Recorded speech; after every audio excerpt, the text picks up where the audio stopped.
In this video, we'll look at question 6 from the 2016 exam.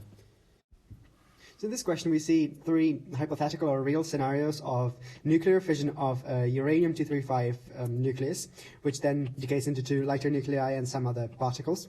We are supposed to say which of these three is or are possible, which could actually occur.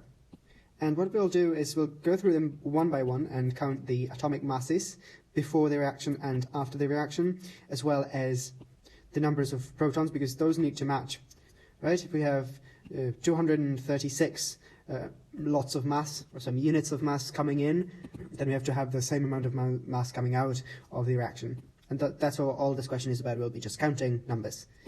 And already in the first instance, we see a mismatch. So the mass before the reaction, that means just the proton and the uranium nucleus, which together give us 235 plus 1 is 236. And the mass after is 144 plus 89 plus, and these are neutrons, so they have mass 1 plus 1 plus 1.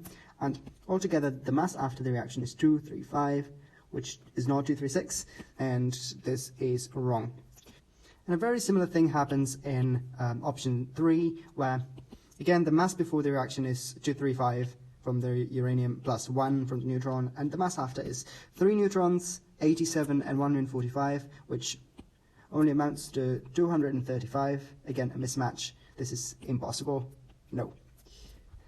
Reaction number 2, however, looks much more promising. Again, mass before is 235 plus 1. And after the reaction, we have 3 neutrons, 137 from the xenon, and 96 from strontium, which is actually 236. So, hooray! The masses match. We should also check that the number of protons is okay, too. So let's just do that quickly. It's 0 from the neutron and 92 from uranium. 54 in xenon, and strontium has 38 protons. And this indeed is 92. So everything is tickety-boo. So to conclude, only reaction 2 is actually possible in terms of conservation of masses and numbers of the elementary particles. And in the exam, that was option C, which was the right one to pick.